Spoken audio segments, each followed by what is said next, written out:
Shalom a todos e bem-vindos ao canal Ouça a Torá. E hoje iniciamos um novo ciclo de Parashá. Uma sequência de Parashot com várias aliotes, com muitos ensinamentos. E eu gostaria de deixar para vocês um prefácio maravilhoso de um livro que eu uso para fazer o resumo e comentários da Torá. E esse prefácio ele falou muito ao meu coração e eu quero partilhar com vocês. Diz assim: há mais de 3 milênios, o povo judeu recebeu a Torá no Monte Sinai. Desde então ela vem sendo estudada por todas as gerações, nas mais diversas circunstâncias. Tanto em anos de paz e fartura, como em períodos de perseguições e dificuldades. A Torá sempre serviu de manancial de águas vivas para todos os que desejam conectar-se a Deus. É a fonte eterna de energia do povo judeu, irradiando para todas as nações a luz de sua santidade e profunda sabedoria ética. Mas a Torá é, antes de tudo, nosso guia no dia a dia, e não apenas em seus mandamentos claros e inequívocos. As histórias nela contidas não têm por finalidade única descrever a criação, os primórdios da humanidade e a vida de nossos antepassados. Na realidade, todos os seus detalhes nos transmitem uma mensagem edificante. Daí deriva o seu nome, como nos mostra o Zohar. Na palavra Torá, vem de Oraá, que significa lição em hebraico. Ainda hoje a Torá continua nos orientando e iluminando, mantendo-se tão relevante quanto no momento de sua entrega no Sinai, há milhares de anos, em meio a raios, trovões e som de trombeta. Essa peculiaridade provém diretamente de seu autor. A Torá e seu legado constituem a sabedoria e a vontade de Deus, sendo, portanto, como ele, a Torá e Deus são uma coisa só, diz o sagrado Zohar. Como ele é eterno, a Torá também é eterna. Além de serem perpétuas, as mitzvot e mensagens da Torá nos oferecem uma visão perspicaz a respeito da evolução das gerações e dos avanços do mundo, dissipando dúvidas relacionadas ao desenvolvimento tecnológico, tratamentos médicos e outras ideias e temas inexistentes no passado. Basta abrir a Torá e estudá-la na companhia de seus ilustres comentaristas para aprender a vastidão de seus conselhos e sabedoria sagrada. Como diz o sábio Ben Bag na Ética dos Pais, 5:21, vire-a e revire-a, pois tudo está nela. Por ser a planta com base na qual Deus criou o mundo, a Torá está ligada a tudo que aqui existe. Ela não se limita a determinadas áreas ou aspectos, abrange a tudo e a todos. Nossos sábios, no decorrer das gerações, analisaram meticulosamente toda letra e palavra da Torá, delas extraindo um tesouro inestimável de ensinamentos. O profeta Isaías, no capítulo 55, verso 1, afirmou: todos os que têm sede, ide à água. Assim que seja, assim quem deseja ligar-se a Deus e sua santidade deve voltar-se à Torá, pois Deus está dentro dela. Esse prefácio, muito lindo, muito rico, eu quis dividir com vocês, meus amigos e ouvintes inscritos aqui no canal, e que nesse novo ciclo nós possamos ter ainda mais aprendizado, mais oportunidade para estarmos conectados ao nosso Pai, ao nosso eterno Abacadosh. Shalom a todos, fiquem agora com um resumo da Parashá Bereshit. A Parashá Bereshit, Gênesis, que dá início ao ciclo anual de leitura da Torá, descreve a criação do mundo e os primórdios da humanidade, o alicerce de tudo. Bereshit bara Elohim, no princípio Deus criou. A Parashá Bereshit dá início ao ciclo anual de leitura da Torá, relatando a história completa da criação do mundo. A palavra Torá vem de Oraá, que significa lição, ensinamento. Sendo assim, que mensagem nos transmite essa história? Se a Torá é um guia prático que deve orientar-nos na vida cotidiana, não seria mais pertinente começar com leis pragmáticas e reservar outro local para a descrição da origem da existência? Qual é a relevância da narração desse evento? O Rashi levanta essa questão em seu primeiro comentário sobre a Torá e oferece a seguinte explicação. Deus decidiu iniciar a Torá com a história da criação do mundo para dar um argumento aos judeus caso as nações do mundo lhes dissessem: vocês são ladrões, porque roubaram a terra dos 7 povos. Os judeus então responderiam: a terra inteira pertence a Deus, que por vontade própria a deu a quem ele quis, tomando-a deles e entregando-a a nós. Em suma, o Rashi nos diz que Deus principiou a Torá com o relato da criação para fortificar-nos no futuro. Porém, se analisarmos bem essa interpretação, ela parece não responder à pergunta: por que o livro das leis de conduta se inicia com a descrição da criação do mundo e não com leis propriamente ditas? Que instrução há em Bereshit bara Elohim, no princípio criou Deus? Na verdade, essas palavras contêm um grande ensinamento. A Torá apresenta aí um conceito fundamental do qual dependem todas as leis que serão mencionadas posteriormente. Sem ele, não seria possível instruir nenhum mandamento. Uma passagem da vida do grande mestre espanhol Rabbi Yehudá Halevi nos servirá de ilustração.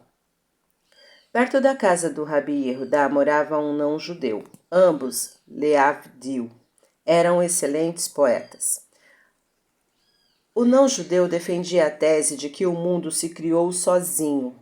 Os dois vizinhos travavam inúmeros debates sobre o assunto, porém o Rabbi Yehudá não conseguia convencê-lo de que Deus criou o mundo a partir do nada, yesh me'ain. Um dia, esse poeta não-judeu compôs um poema, mas não pôde terminá-lo com o brilhantismo que lhe era característico. Em busca de inspiração, foi dar uma volta no jardim de sua casa, admirando a natureza. Talvez encontrasse um belo final para a obra. Justamente nesse momento passava por ali o Rabbi Yehudá, que avistou pela janela os versos incompletos. De imediato acrescentou algumas linhas, dando um lindo desfecho à poesia. Quando o vizinho voltou de seu passeio inspirador, surpreendeu-se com o feliz desenlace do poema, mas não sabia quem o tinha concluído. Muito emocionado, dirigiu-se à casa do Rabbi Yehudá Halevi para contar-lhe o sucedido. Ao vê-lo nesse estado, o Rabi perguntou-lhe o motivo de tanta comoção, afinal o fim de sua poesia acontecera por si só. Mas é impossível, respondeu o colega. Um poema não se escreve sozinho. Então o Rabi Yehudá exclamou: uma pequena poesia não pode criar a si mesma, mas o mundo inteiro pode? Imediatamente o vizinho concordou com o Rabi Yehudá, reconhecendo a necessidade de existência de um Criador do mundo. Assim, ao narrar a história do Bereshit, o princípio da existência, A Torá nos mostra a importância de sabermos que Deus criou o mundo, o controla e o guia. Tudo lhe pertence e nada acontece espontaneamente ou por acaso.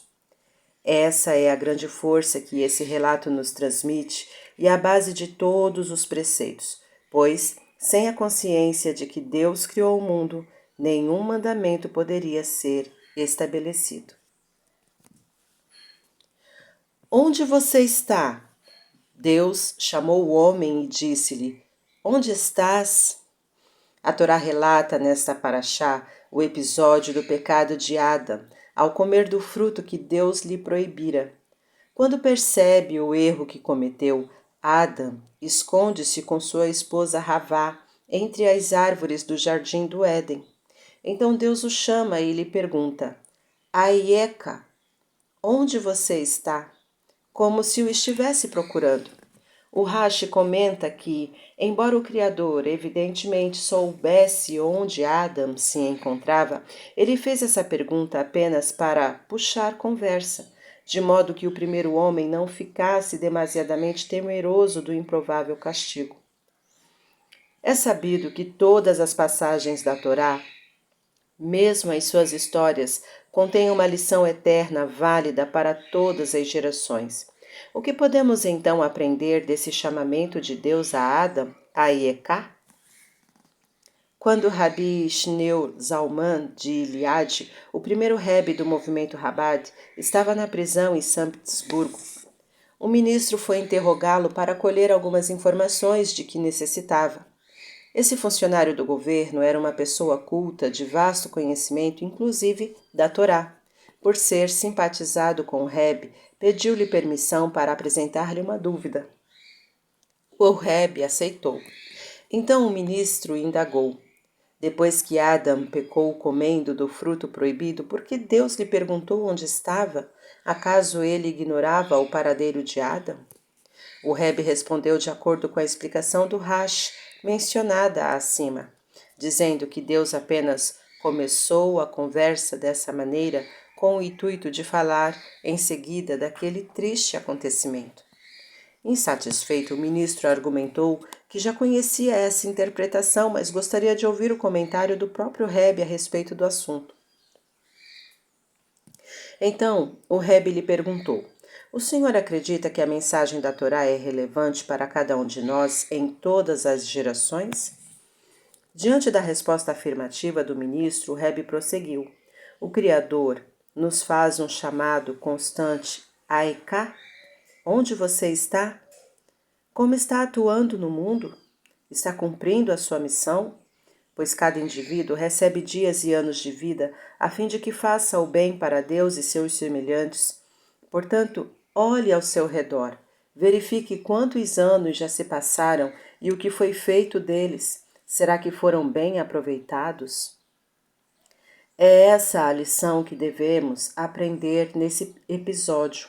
O chamamento de Deus dá a cada indivíduo a força necessária para realizar sua missão e concretizar o propósito de sua criação, atraindo assim a bênção divina para si e para o mundo todo. Era uma vez o soldado que curava crianças. Um casal de camponeses que não conseguia ter filhos procurou o grande Maguid de Kuznets a fim de pedir-lhe uma bênção. O Rebbe abençoou-os, a bênção realizou-se e após tantos anos, por fim, nasceu-lhes um filho. Porém, depois de pouco tempo, esse menino que nascera de forma milagrosa contraiu uma doença extremamente grave. Sua mãe então insistiu com o marido para que fosse pedir ao tzadik uma nova bênção, agora de cura, e o camponês, mais uma vez, partiu. Ele contou ao Rebbe o que estava acontecendo e recebeu uma bênção de refuá shelemá, cura completa, para o filho. Contudo, para a surpresa de todos, o estado de saúde do menino não melhorava, ao contrário, piorava a cada dia. A mãe da criança não a deixava só nem sequer um minuto ficava o tempo todo ao lado do berço, rezando, suplicando com o coração partido para que Deus lhe concedesse a cura.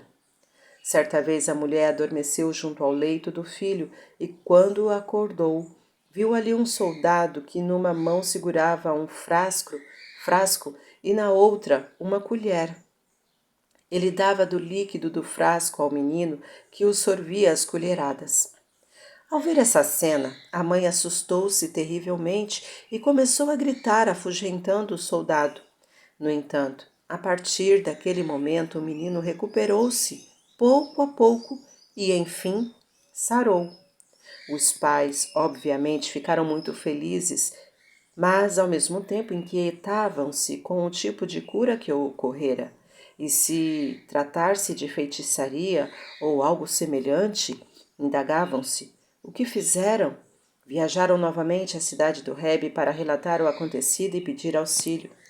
Depois de ouvir toda a história, o Rebe afirmou que não precisavam se preocupar, estava tudo certo, e despediu-se deles com uma bênção.